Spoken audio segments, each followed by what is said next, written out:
अस्सलाम welcome to my YouTube channel. आज की इस वीडियो में मैं डिस्कस करूंगी Woodward Fieser rules for conjugated diene absorption. अब वुडवार्ड ने क्या किया, इसने एक रूल दिया किसके लिए, ऐसे कंपाउंड या मॉलिक्यूल्स के लिए जो यूवी विजिबल स्पेक्ट्रोस्कोपी में रेडिएशंस को ऑब्जॉर्व करते हैं। ठीक है, अब वो कितनी वेवलेंथ की रेडिएशंस को ऑब्जॉर्व करते हैं उसके लिए जो है ये इसने रूल दिया। ठीक है, उसने सबसे पहले इसके लिए हम क्या देखेंगे कि कंजुगेशन क्या होता है। ठीक है, ऐसा मॉलिक्यूल जिसमें अल्टरनेट सिंगल या डबल बॉन्ड होते हैं तो हम उसको कहते हैं ये मॉलिक्यूल कंजुगेशन में है। Alternate single and double bond is called conjugation. जैसे यहाँ पे इस मॉलिक्यूल में है, ठीक है, ये डबल बॉन्ड है, फिर सिंगल बॉन्ड, फिर डबल बॉन्ड, ये अल्टरनेट सिंगल और डबल बॉन्ड है, इसलिए हम क्या कहेंगे ये कंजुगेशन में है। तो इसको क्या कहते हैं एसाइक्लिक डाइईन, क्योंकि ये साइकिल में नहीं है। ठीक है, अब यहाँ पे अगर रिंग में देखें तो ये डबल बॉन्ड, ये सिंगल बॉन्ड, फिर डबल बॉन्ड, तो ये भी क्या है कंजुगेशन में है।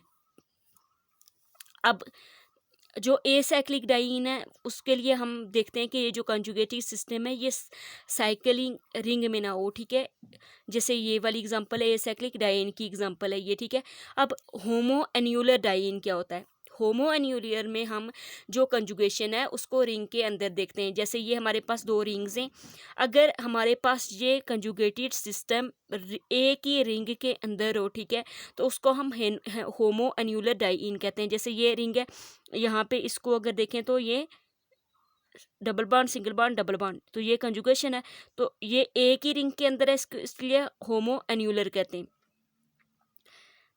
अब इधर देखें अगर तो इस रिंग में भी ये कंजुगेशन है, ठीक है, तो इसको भी होमो एन्यूलर कहेंगे। लेकिन अगर देखें तो ये double bond single bond double bond, अगर इसको देखें तो ये एक ही रिंग के अंदर नहीं है, तो इसको क्या कहेंगे हेट्रो एन्यूलर डाइईन। जैसे ये एग्जांपल है इसकी, ठीक है, हेट्रो एन्यूलर डाइईन की।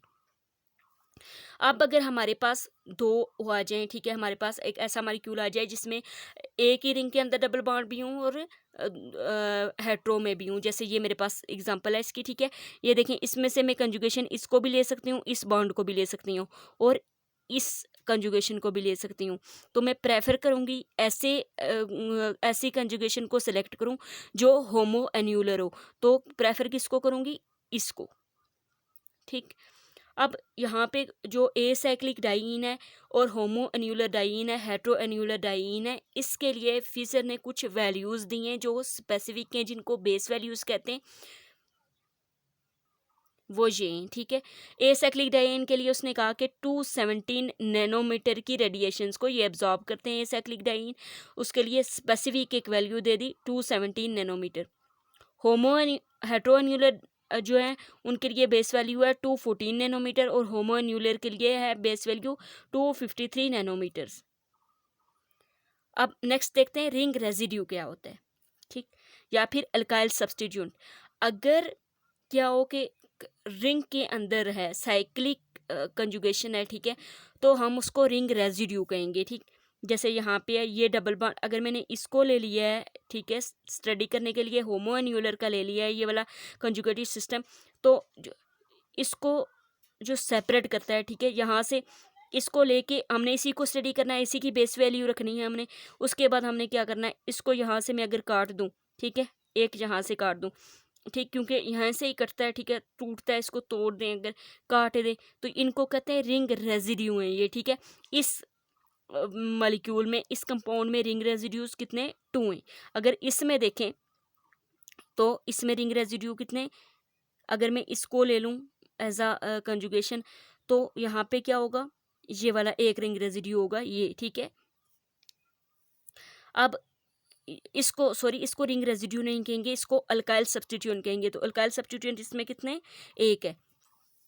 अब यहाँ पे एक और एग्जांपल ले लें ये वाली, ठीक है, इसमें यहाँ पे ये क्या है, ये कंजुगेशन हमने ले लिया, तो रिंग रेजिड्यू कितने होंगे, इसको यहाँ से काट देंगे, यहाँ से काट देंगे, यहाँ से काट देंगे, यहाँ से काट देंगे, तो कितने रिंग रेजिड्यूज हैं 4।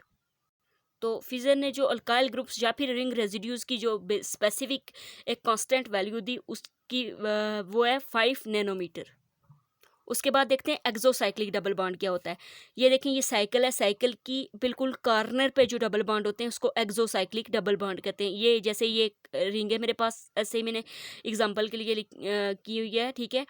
तो यहाँ पे देखें, ये इसका कॉर्नर है, ठीक है, ये कॉर्नर, इसके बाहर जो डबल बॉन्ड है इसको एक्सोसाइक्लिक डबल बॉन्ड कहते हैं। यहाँ से रिंग के ये बाहर, ये रिंग के बाहर जो डबल, इसमें कितने एक्सोसाइक्लिक डबल बॉन्ड है, 1 2 3 4 5 6 डबल बॉन्ड है।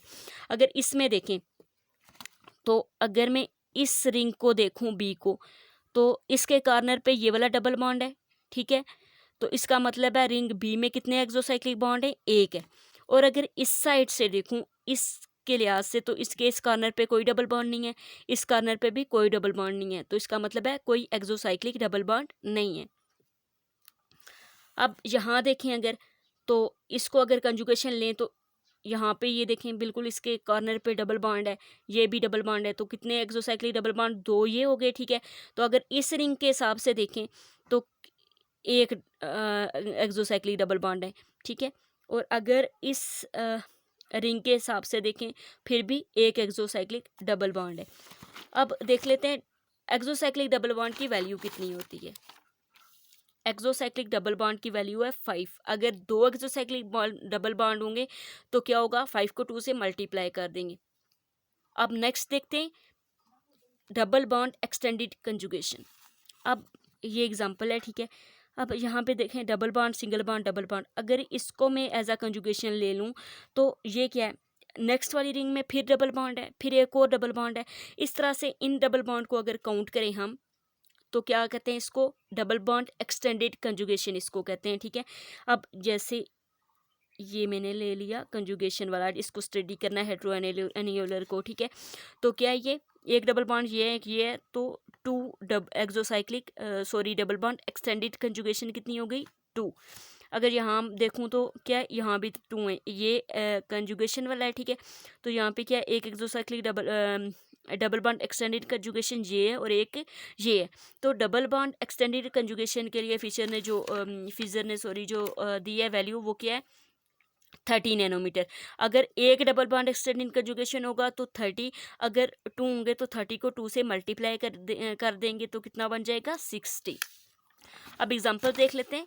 मेरे पास एक एग्जांपल है, ठीक है, ए साइक्लिक की। ए साइक्लिक के लिए उसने बेस वैल्यू कितनी थी, 270 नैनोमीटर थी। देखें 270 नैनोमीटर थी, ठीक है।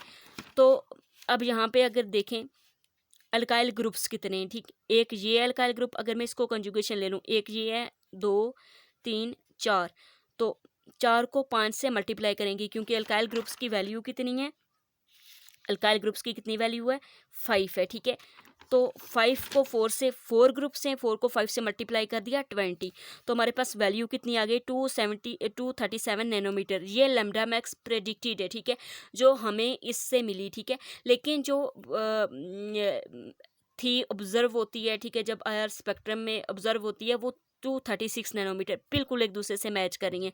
इसका मतलब है अगर हमें कोई ऐसा क्वेश्चन आ जाता है तो हम इजीली यहाँ से लैम्डा मैक्स की वैल्यू फाइंड आउट कर सकते हैं। अब नेक्स्ट देखें, अगर मेरे पास ये एग्जांपल है, ठीक है, यहाँ पे एक ही रिंग के अंदर है डबल बॉन्ड कंजुगेशन, तो इसको मैं क्या, ये क्या है, होमो एन्यूलर। तो होमो एन्यूलर के लिए बेस वैल्यू थी 253।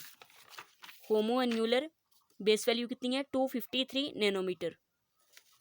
253 नैनोमीटर लिख लिया, ठीक है। उसके बाद रिंग रेजिड्यूज कितने हैं इसमें, एक ये है, ठीक, दूसरा ये, तीसरा ये, चौथा ये, क्योंकि इसको ले लिया ना हमने, बाकी सबको क्या कर देंगे, यहाँ से काटेंगे, तो क्या बन जाएंगे, 4 रिंग रेजिड्यूज हैं। 4 हैं तो एक के लिए वैल्यू 5 होती है, तो 4 से 5 को मल्टीप्लाई करेंगे तो 20 आएगा, ठीक है। अब इसमें देखते हैं exocyclic double bond. Exocyclic double bond कितने हैं, अगर इस साइकिल के लिहाज से, इस रिंग के लिहाज से देखें तो इसके कॉर्नर में एक डबल बॉन्ड है, ठीक है। और अगर इस रिंग के लिहाज से देखें तो एक डबल बॉन्ड इसके कॉर्नर पे है, तो एक्सोसाइक्लिक डबल बॉन्ड कितने हो गए, 2। तो इस एक की वैल्यू 5 होती है, तो 2 को 5 से मल्टीप्लाई करेंगे तो 10 आ जाएगा। एक्सोसाइक्लिक डबल बॉन्ड की वैल्यू क्या आ जाएगी, 10। अब इस सबको प्लस कर देंगे, 283 हमारे पास इसकी वैल्यू आई, ठीक है, प्रेडिक्टेड मैक्स। और ऑब्जर्व जो स्पेक्ट्रोस्कोपी में आया, स्पेक्ट्रम में जो ऑब्जर्व हुई है वो 282 नैनोमीटर है, यानी कि थोड़ा बहुत डिफरेंस है सिर्फ।